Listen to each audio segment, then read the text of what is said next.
into the Triple Threat Show. I am your host, Jeremy Lapidus. Sorry for cutting y'all off there. We have a full house today. A full house for the first time in forever. Welcome in to our two friends and co-hosts, Mehrob Fatemi and Nolan Jambor. Welcome back, everybody. A big show today.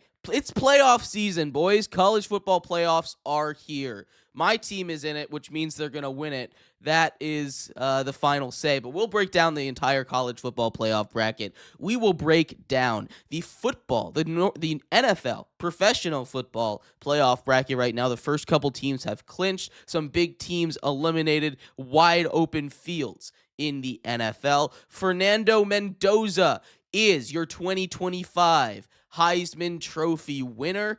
A little bit controversial, a little bit, but not enough for me to really be angry about it. We'll talk a little bit about that, why people are angry, why they shouldn't be, and then a massive trade in the world of hockey. Quinn Hughes is no longer a member of the Vancouver Canucks. He is now on the Minnesota Wild. A huge move. Will break that down, as well as more hockey talk tonight on In the Crease with Shane Brisland when we break down all of the news from around the world of hockey on the ice. But let's start in college football. It's a Tuesday. It's College Football Tuesdays here on the Triple Threat Show. So we're going to go ahead and get started right now with the big news. Fernando Mendoza is your 2025 Heisman winner, boys. Clap it up. Congratulations, Fernando Mendoza. He is the first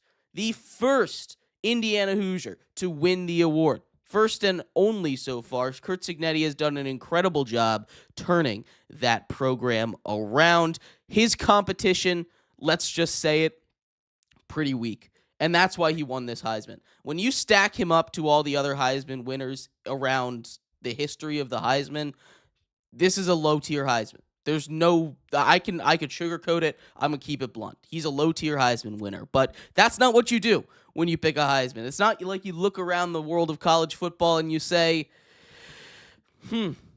I guess no one deserves to win it this year. Okay, let's go home. Someone has to win the award, and this year was Fernando Mendoza. He was the best quarterback on the best team in the country, and when there's not a clear winner, I say that's probably a safe bet to go with. What are your guys' thoughts on this on this massive win for Indiana in general and for Fernando Mendoza? I think Indiana definitely needed it, I would feel like. The losingest program in Power 4 history finally gets their guy. They got their head coach, and they finally got their quarterback. I think it's great. The competition, like you said, wasn't that good. It was a little mediocre this year. I think any player from last year would have won it this year 100%. But, the competition still wasn't bad. You still got three phenomenal quarterbacks and a kid who's 19 years old putting his in the Heisman talk. Julian saying it's pretty impressive. And he had Jeremiah Love too on a phenomenal running back. But Fernando Mendoza, he deserved it. Diego Pavia, honestly, was probably my second best guy. He statistically had the best, profile this year. 3,200 yards, 35 touchdowns, whatever it was. That's a great track record. But, I think that he didn't win it because I think that if they had the same record, and I think Diego Pavia would have won it. I think he didn't win it because he wasn't in the SEC championship or in the playoffs. I think Mendoza did because he won the Big Ten championship against Ohio State, who's the best team in the country, or was. But I think Mendoza definitely deserved it. He definitely came into this. He's already played at Cal. He did great there. And now he came to Indiana kind of trying to turn the program around. And he's done that. Him and Cignetti have really changed the program for the best, and I'm happy for him. He definitely deserved it. Yeah, I think they got the order of it right. I think if you wanted to take an argument for Diego Pavia, I completely understand it. I think Jeremiah Love was the most talented player that made the finalists, but he wasn't gonna win it. He's a running back, Mehrob. He's not gonna win the Heisman here. People like Julian saying, I think he was 100% the fourth place guy. He just never opened up the offense for Ohio State. Diego Pavia is the interesting one, and he's the one that's kind of drummed up the controversy here, whether for good or for bad. Mendoza is being portrayed as this shining beacon of perfection in the media, and he seems like a really nice guy. Well, Pavia is being demonized because he wanted to win the award. He didn't win the award. He goes out clubbing, holds up a sign that says FIU. So he's angry. He wants to win. I like the passion, but there's better ways to do it. You have to understand you're in the public light. What'd you make of his actions after losing out on the Heisman this year? Really wasn't his best light. I think you're 100% right with that. And I mean, the one thing with this controversy is I think this Heisman was neck and neck with Pavia and Mendoza for a while. It really was neck and neck. Bringing Vanderbilt to their first 10-win season in program history. But what really brought it home for Mendoza was snapping that 32-game losing streak to Ohio State. When you can snap a generational curse like that, beating a team for the first time in over 40 years, that's something that's going to pretty much uplift you over the entire competition, especially, like you said, a pretty weak Heisman Trophy finalist list. Just wasn't a whole lot of flashy. Didn't look great, but you're nitpicking with the stats, and that's what pretty much gave it to Mendoza, I would say. As for Pavia's actions, I mean, it is playoff time. If they see each other in the playoffs, it'll just make for more press, some more firestorm for the media, and it'll make for a better story, honestly. Yeah. I'm not the most angry at him. I'm glad he has got that competitive spirit, but also bad taste. It's fine if me or you did that, because nobody's gonna really care if me or you go out there and enjoy ourselves after something like that. But when you are a public figure like that, you got to be a little bit more careful with your actions, and that's just part of it. So that's the Heisman news right now. Lots of other big awards. Indiana swept a lot of them. The AP All-American teams are starting to come out here. But let's talk a little bit about the playoffs, Mehrob. You brought us into it beautifully. The bracket is set. 12 teams remain for a chance at the college football title. But before we break down the bracket, there's a couple teams that got snubbed. Diego Pavia of Vanderbilt, not in the competition. Texas, not in the competition. BYU, not in the competition. Notre Dame, not in the competition, Nolan. I haven't heard your guys' reaction on this, I don't think. So before we break down this bracket, give me your thoughts. Did they get it right? Is this what you would have done in the rule structure? What do you think about the college football bracket as it stands right now? Go on those two games. I mean, should have beat Miami, should have beat A&M. I don't care. You lose your only two ranked opponents of the year, and you expect to get into the playoffs. I just don't think that's even. I don't understand why. I don't understand why Irish fans are surprised they didn't make it. You got to win your games. They didn't win those games. They shouldn't be in the playoff bracket. And next year they automatically get a bid if they're top 12 seed. That's so stupid. That is stupid. It is so dumb. The back of the but button. yeah, they should not be in it. Honestly, neither should BYU. Just throwing it out there. They got slaughtered by Texas Tech both times they played them, in my opinion. But, yeah. Yeah, what about you, Mehrob? You like this bracket? You happy with it? I like it. I think it's great. I know you love it because your team's in it, and I'm very happy for them. JMU, why at least showing up in the college football playoffs? Gonna be going up against Oregon. That should be a great game. But I mean, in all state, Miami getting over Notre Dame, that made honestly my entire Saturday. That was such a good thing to see. Tulane getting in, we'll see how that goes. But if James Madison is getting in, I guess I don't have anything to say again about Tulane. Regardless, it's a good list. We're gonna see Alabama and Oklahoma actually going back and forth again, and yeah, we'll see how it all goes. It should be a really fun bracket. Yeah, should be good. Let's break down this bracket. The first round starts on Friday. Kickoff. The Oklahoma Sooners take on the Alabama Crimson Tide. This is in Oklahoma. The first round is on campus. We saw this matchup before. It's one of a couple rematches that we're going to get in these playoffs, with some more potential rematches down the line. This first round game, we obviously saw Oklahoma take care of business against Alabama. They're 2-0 against Alabama since joining the SEC now 2 years ago. Both of these teams in the playoffs. Like I said, we've seen it before. The defense is going to carry this team. we've seen Ty Simpson of Alabama, their quarterback, kind of struggle a little bit down the stretch. I'm excited to see if he can pick up the pace here during the playoffs. The other thing to keep in mind, there's a lot of rumors swirling that Kalen DeBoer might be the next head coach of Michigan, which I would be shocked if he left Alabama to go coach Michigan so quickly into his tenure down there. But it's possible.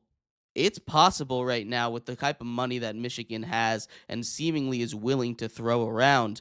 How do you guys see this game playing out right now between Oklahoma and Alabama? I think honestly, even with John Mateer kind of playing the way he has recently, kind of playing definitely down to his setting since the hand injury, as he came back from that, even though he's playing a little bit worse than he did before, I still think Oklahoma takes care of business again. I think that they're obviously home field advantage is huge in the playoffs. In Oklahoma, it's a great environment to play football, and Oklahoma, honestly, since they came to the SEC, they honestly have proved themselves to be a legit contender. And I really thought they wouldn't be. I thought they'd just be getting tossed around by these big teams, but they've proven themselves to be the best of the best. So I think Oklahoma takes care of business again. I hope so. 'Cause I like Oklahoma this year. I like John Mateer. I like the team they got going on over there. But I also think there's no way Kellen DeBoer leaves Alabama. He did tweet out or made a statement saying he hasn't talked to any school. As of now, he hasn't made any official contacts, but I just don't see him leaving. There's just no way he leaves. Alabama's like the best program, honestly, like the third best program in college football history, and they're a lot better spot than Michigan. So I don't really see why he'd want to leave. Michigan's a nice spot though. It's a big school. Yeah. Like, I think it's in the upper echelon of all college football programs, but so is Alabama. Like, if you're going from Ole Miss, for example, that's a kind of move I would understand. But Alabama, I think, is in the same tier level as a Michigan, and in fact, I think they've got better odds of making the playoff on a given year if they had an even resume. So I'm going with Oklahoma in this one. We saw this before. That defense is elite, and it's going to cause some problems for Ty Simpson, who's really struggled down the stretch here. You brought up John Mateer, who started off so hot, hurt his finger, and he has not been the same. They're starting to be able to run the ball a little bit. Helps me lean towards Oklahoma, but I really could see this going either way. It is a tough test to beat a great team twice in one season, Mehrob. You're 100% right. But when I'm looking at the way Ty Simpson's been playing the last 5 games, 6 touchdowns, 4 picks, I mean, he's been throwing the football. He's been turning the football over a little bit too much for my liking. I know that's just 5 games, but, the way that this Alabama offense has been looking kind of inconsistent, kind of stagnant. This is a terrible comparison, but similar to the Eagles offense where they pick and choose where and when they decide to show up. I think this is an Oklahoma team that's really well balanced. I think John Mateer can really sling it, and if he goes out there and puts on his best performance, Oklahoma's going to come out with a win, I'd say. That's the first one. That one kicks off on Friday. Let's continue our look around this bracket. Let's start with these group of 5 games. We'll start up in Oregon. This one's been getting a lot of press attention because people don't like that there's 2 group of 5 teams. But let me tell you something, boys. This is going to be a game. For all those people that are counting out James Madison, I can't wait for them to be shown what's up. 21.5 points is the spread when JMU goes and plays the Dukes on Saturday night up in Eugene. 21.5 points. We already saw what happened when a JMU team went up to Oregon this season. Indiana kicked their butts. This is something that I really don't think they're going to win this game. That's delusion on a level that I'm not ready to go with. But they're going to keep this game close. That defense is elite for James Madison. We've seen them do it against Power 4 competition. Power 4 competition, by the way, that beat Miami in Louisville. They should have won that game. They were equal in the trenches at minimum, if not better, the way that they were able to get pressure on quarterbacks. And, the offensive line kind of got destroyed. But that part we'll figure out. The defense should keep them in it, though. I think this team's got a little bit of life. I think they cover that 21.5. I'm still taking Oregon to win this one, though. Yeah, it's not crazy. I mean, 21.5 points. I mean, that's just so many points. That's So 3 points. touchdowns. I mean, that's insane. I mean, I don't think – was there even a spread last year? Like, I don't think there was a single spread last year that bad. I really don't think there was. But I think honestly, I think Oregon can win this game. But I think JMU hopefully keeps it close. I think especially if JMU loses this game by more 21 points or more, I think the committee will start saying maybe we're not going to start letting group of 5 teams in because we don't want to see blowouts. We want to see good games. So I think the rest of the group of 5 conference play for here on out is kind of on the shoulders of JMU. I think that they can definitely get it done and at least honestly keep it within 14. I really do. I think that they're a good team, a team that's proven themselves all year long, only having one loss. I think it's completely doable. I really think they'll keep it within 14, maybe even 7. I don't know about 7. We'll see. Fingers crossed for 7. Even more fingers crossed for a win, boys. Mehrob, what's your take on this game? I want to say that there's two ways that this game goes. The first side, there's 2 sides of this coin. The first side is Oregon's playing at home. That Oregon at home is a different beast compared to when they play on the road. They play very well at home. That stadium's going to be rocking. JMU's going up to Oregon. A Power 5 team is going up to Oregon. I don't know how that's going to go. That's what's keeping me kind of reserved.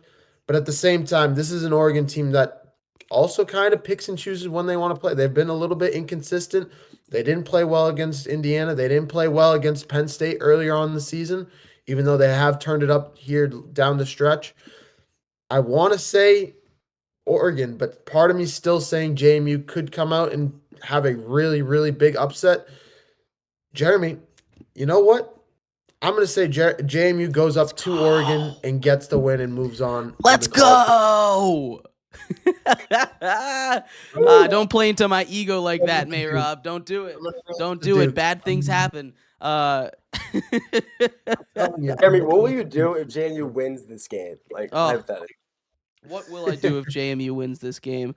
I don't know, but it probably would get me arrested in 50 states. Why not? You should buy tickets to the game against Texas Tech. You know what? I might have to. I don't know where that game would be. Let's see. Where would that game be? Texas Tech would be playing the winner in the Orange Bowl on January 1st.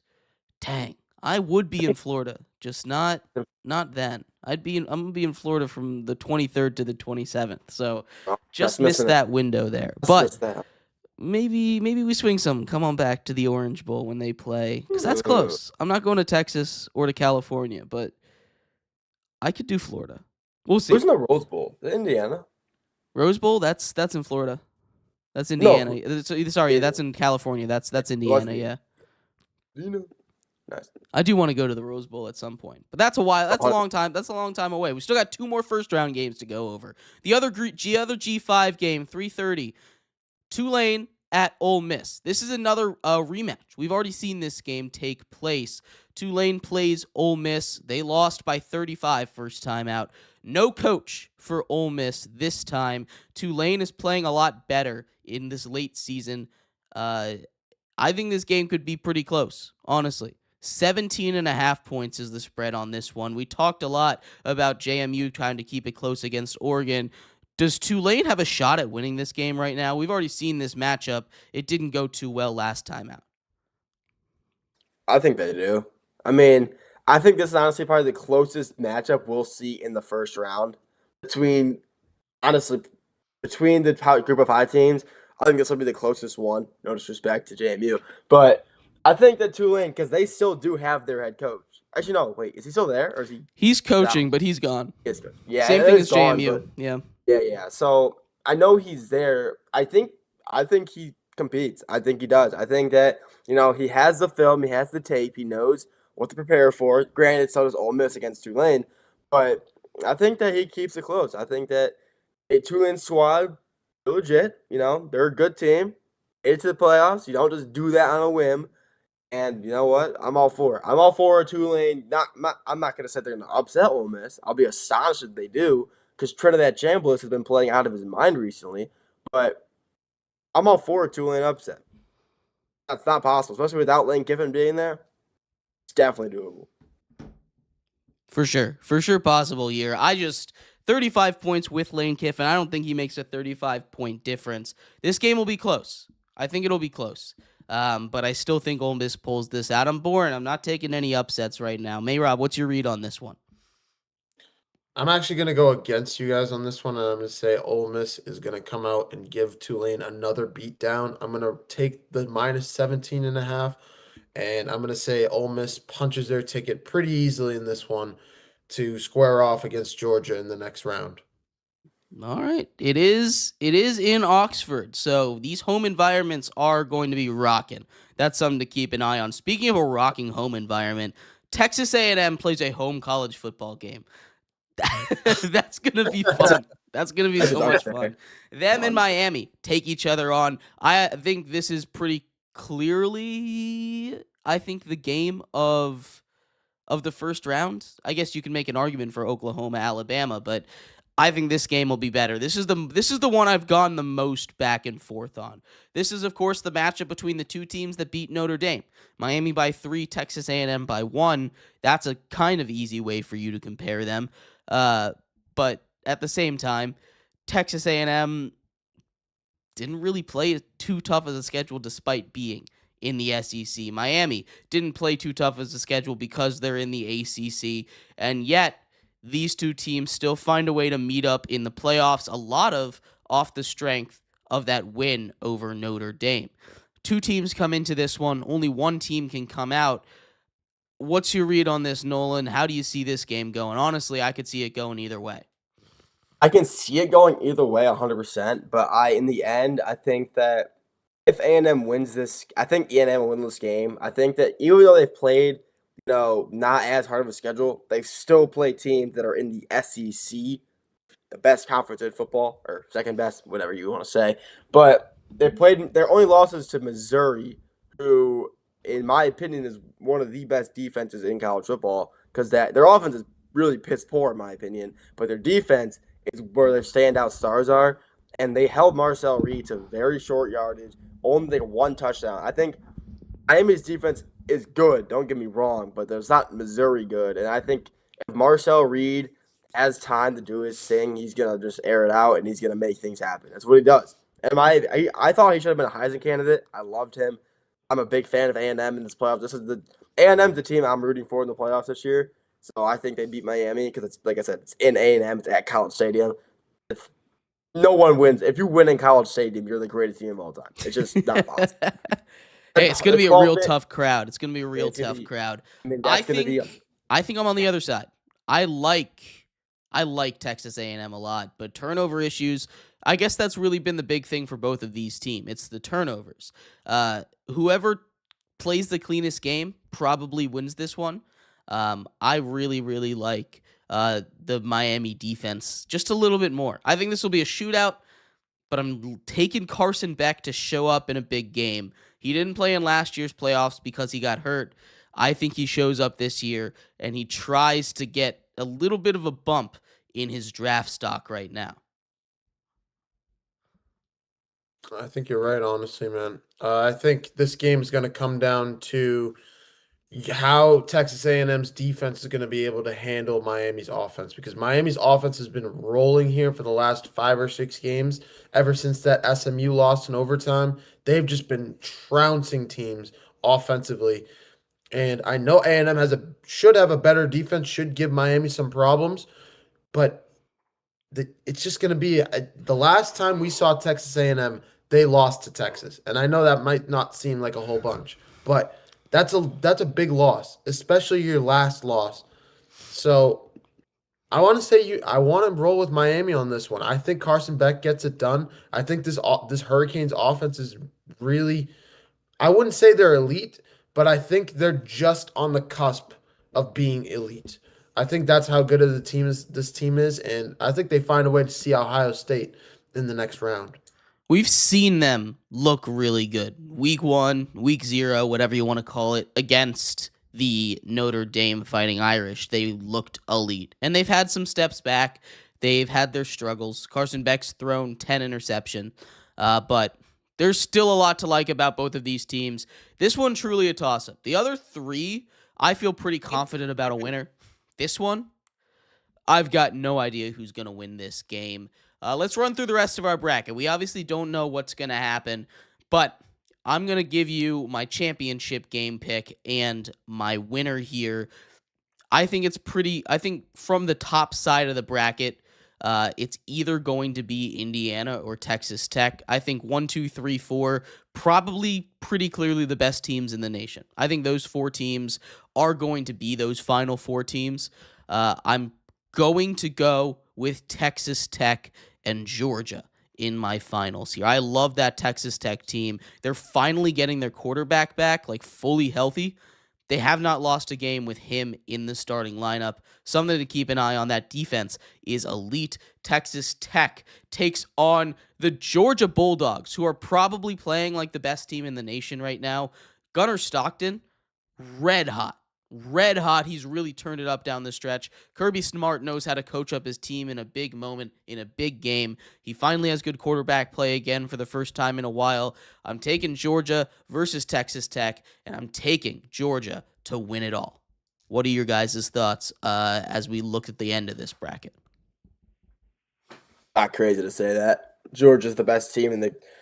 I don't know, actually. I mean, I could definitely see the left side of the bracket with Texas Tech and Indiana. I could definitely see Texas Tech coming out on that side, but I feel like the other side of the basket, I mean, it has A&M, Ohio State, and Georgia. I mean, those are 3 phenomenal teams. Those are 3 teams that, maybe not A&M, but Ohio State and Georgia are 2 teams that you really can make an argument for, like, who. It's going to be a coin flip for that game, or if that game comes to be between Ohio State and Georgia, what team is it going to be? It's a coin flip. But honestly, at the end of the day, I'd still take the team that's in the SEC. Georgia's the best team in the country. I mean, Gunnar Stockman's played phenomenal this year. Like, it really the most like under the radar phenomenal year I've seen out of a quarterback in so long. Kirby Smart is still just in the greatest coach in football right now. I mean, he's gonna win if he wins again, it'll be his 3rd national title. I mean, he's an animal. He's been since the 2020 started, man. He's been on a roll, and honestly, I wouldn't be surprised if he wins another one. We'll have to see. Well, we will have to see there. Georgia, very good, but in the SEC, very good. But the Big Ten has won the last 3 college football playoff titles. So a little bit of in the playoffs, maybe. You still have Indiana and you still have Ohio State. Both of those teams going to be tough outs. Mehrob, what's your final? So you got winning. My final is Georgia coming out on the right side versus Indiana on the left. I know it's the casual 3 versus 1 take. I think Mendoza gets it done against Texas Tech in what's going to be a really unbelievable game. But I'm rolling with Georgia to also get it done. They're playing like the best team in football. Kirby Smart is easily the best coach in college football right now, and he continues to get it done. I'm rolling with Georgia to be the 2026 champ. I like it. I like it. We're all on Georgia here, it sounds like. Clean sweep or we all go home sad. It's going to be a good one. We'll keep an eye out for it. That's the college football playoffs right now, but that's not the only playoffs that are getting closer. The NFL is right around the corner when it comes to playoffs here, and we have seen 2 teams clinch last week. 2 of them. We saw the Broncos and the Rams both clinch with wins over great opponents last week. Excuse me. I apologize. We have a lot more teams that can clinch this week. But looking at the playoff standings right now, especially in the AFC, I think it's fascinating. Patrick Mahomes and the Chiefs officially eliminated. The Ravens seem like they're on the outside looking in with another Steelers win last night on Monday Night Football. This one could be trouble for everyone in the AFC because the Bills are hitting their stride now. Josh Allen, these last 2 second halves, have looked like an MVP. He hadn't looked like that all season long, but now he's here. He's looking elite again. This has got to be the Bills' year, right? It just has to be. If he's going to do it, it's got to be his year. Nolan, Mehrob, what is going on in the AFC right now? Can anybody take down the Bills? Should the Bills even be the favorite? We just saw the Patriots do it. I think the Patriots right now are the best team, and then honestly, maybe The Bills just beat them, though. Bills Yeah, just but, beat you're right. They did win. I forgot about this. Sorry, I turned it off, and the Bills were up 21-0. Or the Patriots were up 21-0. So I started watching the Browns game. I thought it was gonna be a good game, and it wasn't. Then I turned it back on. It was like over. I'm like, oh, Patriots won, right? No, but I don't know. I mean, this is the Bills' kryptonite's out of the picture. I mean, the Chiefs are gone. The Colts are falling behind. Shout out Phillip Rivers, though. I mean, this picture is just the weirdest one we see. We have the Jaguars in third place right now. I mean, that's unbelievable. The Steelers are still somehow first in the AFC North. I think the Ravens will actually take them over because I think that the Ravens are the better team. Lamar Jackson's playing better. I mean, I'm not sure. But the AFC is so open right now. The AFC, this is the first year where the NFC is honestly closed and the AFC is open. It's like reverse because remember it's always the Chiefs and the Bills, the powerhouses. Then, you get a few other teams that are kind of just always there.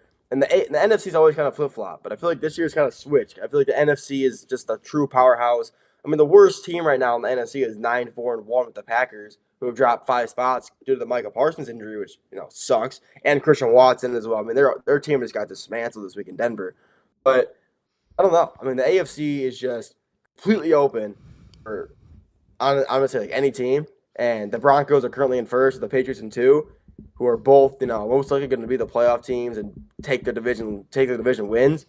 But I don't know. This is just crazy. Just having the Chiefs out and the Ravens and the Bills all in the bottom, just so weird to see. It's just crazy. The AFC is absolutely wide open right now, Jeremy. I would say this should be the Bills' year. Part of me still wants to say it's the Bills' year, but also part of me says it's open because you have the Broncos that are playing unbelievable. It took Josh Allen having one of the greatest second halves I've seen out of a player in a long time, and a Patriots meltdown. And honestly, this is controversial, but some of those pass interference calls were a little bit crazy against the Patriots. I don't know if a couple of those should have been called. There were a couple missed calls on the other side that I saw. I was like, something's fishy here. I want to say the Bills are the best team. On paper, they have the best player. They should go out and win the AFC. But I think the Patriots can still give them problems. I still think the Broncos can give them problems. I think those are the 3 teams right now. I think the Texans are still there as well. They're finally getting healthy. Winners of 6 in a row. Those 4 teams, I'd say, are the pool I would pick out of the AFC to win it right now, to go to the Super Bowl. Yeah, it's going to be a tight race. The Patriots seem to have the Bills' number a little bit, but they're red hot. There are clinching scenarios for a lot of teams right now. The Denver Broncos already clinched their playoff spot. 11 straight wins for them. Maybe they should be the favorite with how they're playing football, but I just can't throw my weight behind Bo Nix. I can't do it. But they can clinch the number 1 overall pick, the number 1 overall seed, and their division with a win and a Los Angeles Chargers loss. So that's all they need. It gets pretty simple. The Bills can clinch a playoff berth with a win and a loss by either Houston or Indy or Indy, and just Houston or Indy, or a tie and one of those 2 losing. The Patriots can clinch a playoff spot with a win. Point blank. That's all they need. A win and the Patriots are in. They also could get in if Indianapolis or Houston lose. The Jacksonville Jaguars are in with a win and a, stop me if you've heard this before, Texans or Colts loss. They are in. And the Chargers are in with a win and, you'll never guess. Wait, is it a Texans and a Colts loss? We've got a winner over there. Nolan gets the prize. Everyone in the AFC is rooting against the Colts and the Texans this week, which I think is kind of fascinating. On the NFC side of things, there are also playoff clinching Philly with a win is in, or with a Dallas loss. The Bears clinch a playoff berth with a win and a Detroit loss. That would be tough. That would be a tough one. The Niners clinch it with a win or a Lions loss. And the Seattle Seahawks clinch a playoff spot with a win or a Detroit loss. So, what's up with the Lions, man? Come on. The Lions, they're holding everybody in. So there are a transferred. couple teams that seem to be public enemy number one for everybody in the playoff picture. The Colts, the Texans, and the Lions are not very well liked around the league this week. But that's the clinching scenarios. A lot of teams can clinch, a couple in each of the conferences. Do the Lions have a shot, Nolan? Can they get in? The NFL.com website's giving them a 40% chance. Do you agree with that? I really think, okay, their schedule, their next 3 games is the Steelers, the Vikings, which are 2 very winnable games, and both indoors. It's huge. The final game is in Chicago, though. And Jared Goff, we know him in the winter, in the cold. California boy can't really handle it. Sucks. So I think that the Lions have to win out to make the playoffs. I think that the Vikings and the Steelers are definitely possible because they're both indoors. But I think that I really believe that we beat the Bears earlier this year by like 40 points. I don't think it happens. I honestly think we might lose to the Bears. The Bears are, I hate to say it, but like they're one of the hottest teams in football for no reason. I mean, Ben Johnson has just transformed that team, and I'm not gonna say no. We're gonna win by 50 again. I hope we do win, but it's in Chicago, home field advantage, and at that point, because the Bears, at that point, if we win out, whoever wins that game will get a playoff spot. I'm pretty sure. I think that's how it is. I think if we win out and we beat the Bears, we take a playoff spot from them. Maybe it is. I'm not sure exactly, but I'm not sure. I really want us to win, but I really don't know if we will. The Bears are hot right now. Bears are hot, and that's exciting. They've reached 10 wins. Whoever that guy on TikTok is can finally cut his hair, or whatever challenge he's doing. I forget what it is. I know there's like a guy that isn't going to cut his hair until like one of the soccer teams in London wins 5 games in a row, and that's never going to happen. No, it's fuck who? Tottenham? Is it Tottenham? Tottenham. It's either them or like Liverpool or something. I forget. love Tottenham. Tottenham's my team when I watch soccer. It's Tottenham. I don't watch Tottenham. I don't watch a lot, but it's Tottenham when I watch. I love that team. And then I saw some dude on trying to do the same thing with the Bears. Until they get 10 wins, he wasn't going to do something with his hair. I think it was cutting his hair. But it's done. They've reached 10 wins. Congratulations to that guy on getting a haircut. How long that guy's hair is? When did we started that challenge? I don't think he started it too long ago. I think it was maybe last year. So I don't think it's even that bad. It's still probably pretty long. That's almost a year. I don't know. The other guy is just going up. Like an afro just circling his head. I'm all for it. That's funny. I didn't know that. No, but there's a lot here. We talked a lot about the AFC, but let's talk a little bit about the NFC before we close out the show here. The Rams are the only team to clinch. We went over other teams that can clinch right now. Are the Bears for real? Like, they're 10-4. They're the 2 seed. They're number 1 in the NFC North. Micah Parsons goes down with an injury. The Packers are at risk of missing out on the playoffs right now. Now, they are winning in as well, so they're probably going to get in with a win, plus the Lions lost there if the Lions are to lose. But who's your favorite coming out of the NFC? Because if it were to end today, both 1 seeds from last year would be out of the playoff picture, the Lions and the Chiefs. Who is your favorite? Is it the Rams? It's got to be the Rams. They're playing great ball, but the Seahawks are playing great ball as well. Are they going to be able to dethrone the Rams? They play in the same division. That's something to keep an eye out on. They play next Thursday, or is it this Thursday? They play soon. They play Thursday. For the Rams, right? Yeah, that's a big game. That's a huge. I saw those new Seahawks jerseys look pretty good too. I saw those. Those look pretty crisp. The Bucs are struggling with the Panthers right now as well. But what's your read on the NFC, boys? NFC is so wide open. NFC is so wide open. Like the fact that the worst team in the NFC right now is 9-4. I don't the Panthers are 7-7, but that doesn't count. The last wild card spot is 9-4.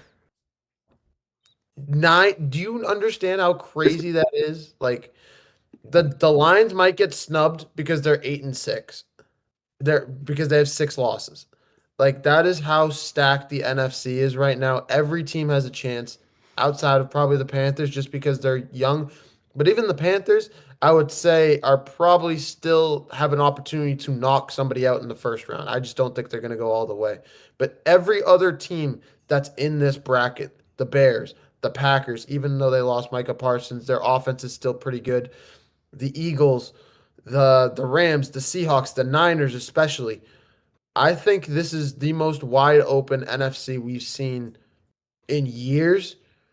I think Thursday's game is going to decide who ends up getting the 1 seed, and I think this is going to be one of the best NFC playoffs we've seen in a long time. I'm being so serious. Yes, I'm nervous as a Seahawks fan, but it's going to be so exciting to see. I'm excited. I'm just kind of mad the Panthers lost to the Saints this weekend, man. I'm not gonna lie, because I'm so set on the Panthers winning the NFC South, and you lose to the Saints, and I have to play the Bucks twice and the Seahawks. There's just no way they make the playoffs now. They just All they've got to do is beat the Bucks. That's all they've got to do. They've got to beat them twice. I don't know if that's possible. And they get Seattle in Carolina, which scares me. I mean, I don't know. I think the Bucks is definitely doable. I think they'll probably split. But the Seahawks, there's no way they beat the Seahawks right now. The Seahawks are playing just out of their minds. Right. They are sitting at 130 yards this weekend, not even a touchdown. I mean, how do you do that? No. Your kicker is disgusting. I'm not sure your kicker is, but he's filthy.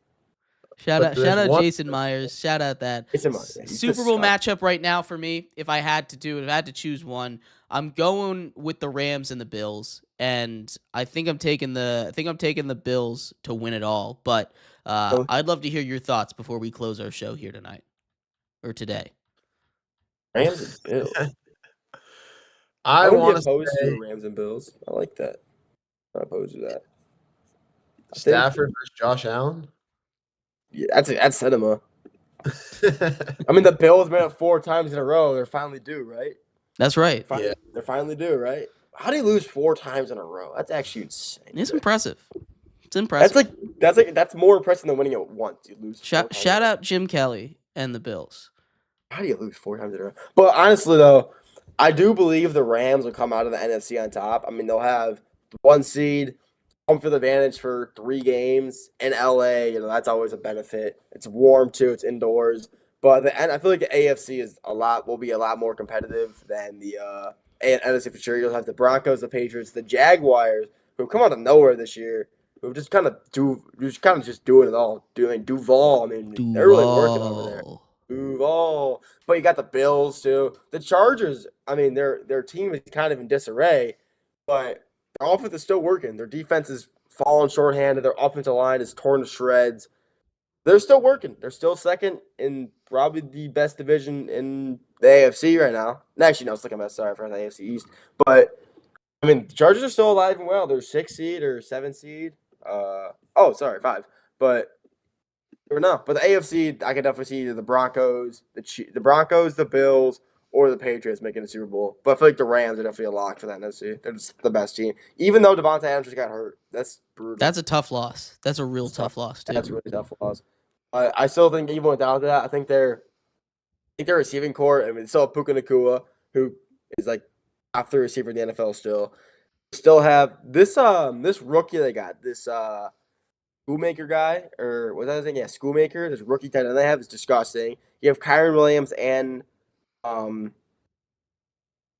running back, Blake Corum, who honestly are a really good 1-2 combo. They play both fast. I mean, Rams are the best team in the NFC by far, in my opinion. So they'll be locked for sure for the NFC, but Broncos, Pats, maybe even Bills for AFC. All right, Mehrob, what you got? You give the last words today. I would say it's either I would say those are the 3 AFC teams I would pick to make to make the Super Bowl. My personal favorite, what I'm personally looking for, I'm looking to see 2014 all over again with Seattle and New England. And the fact that it's actually realistic is so crazy to me. But what I think is actually going to happen is probably either Rams or Seahawks versus Broncos. I know Jeremy doesn't want to see it, but I know if that actually happened, he'd finally have to say Bo Nix is a good quarterback, No, which he is. Bo Nix lifting a Super Bowl trophy is my worst nightmare. Why do you what's up with this Bo Nix hate? I mean, how do you just hate the He guy? just hates Bo Nix for no reason. How do you hate Bo Nix? He's a good quarterback. He's not a stepping good up. quarterback. He's got a He great supporting cast. Hey, 12-2, first AFC. You Yards and cannot 4 hate that. touchdowns last week. He is low-key like old though. He's like 20. Like He's old, but he's good. I mean, like No, still, I saw he's him like- play at Auburn, and he wasn't that. And then he was getting Heisman buzz at Oregon, and I was like, Oregon. why He is was this tough guy at getting Oregon. Heisman buzz? He was tough at Oregon. He was good at Oregon. And then he was good, getting Lord. first round buzz. He's not a first round Wait, quarterback. And the then he draft- started winning games. I can't do it. But he came into the league and immediately made an impact for the Broncos. They won like 9 games last year. Yeah, but he doesn't throw the ball further than like 3 yards down the field. He just Doesn't have to. You don't have to. You got a phenomenal O-line like he does, and a defense that can kind of carry you to the playoffs. got happy feet. He dances around in the pocket, doesn't set his feet. It works. Hey, I just Look at Eli Manning. it doesn't look pretty. It doesn't look pretty. And I mean, exactly. Look at Eli Manning. He's not that good either. He won 2 Super Bowls with the defense. Eli Manning's my goat right here. You have the jersey in the background. I just It's noticed back that. there. Eli Manning. I just noticed that. That's too funny. What a great comparison that's made. Nah, I'm joking. But I don't know, man. I think the Bo Nix hate could be toned down a little. Maybe Not- a little bit. Maybe a little. Yes, if they get the first seed in the AFC, I think you got to tone it down. I might have to tone it back a little bit. Still, Okay. I stand by it. He hasn't Nix moved me. hosts the Lombardi. Oh, Mo Nix. Oh. Championship back in Denver. Oh my God, Peyton Manning. Thank you, everybody, so much for tuning into today's episode of the Triple Threat Show. We'll be back, special monthly episode of In the Crease tonight at around 9 or 9:30 with me and Shane Brislin talking all the biggest news from around the world of hockey. On the ice, 2 massive trades. We'll do our standings checkup, and we'll preview the American and Canadian teams for the Olympics. Their rosters should be announced soon. Can't wait to see you then. You can find us everywhere around the internet. That's all over the place. Wherever you get your podcasts, we are there. We're on YouTube at Triple Threat Show, Twitch at 3 Threat Show. We are here on Instagram at 3 Threat Show _ TikTok at _Triple Threat Show. Check us out everywhere. We appreciate you. Have a good one. Bye-bye.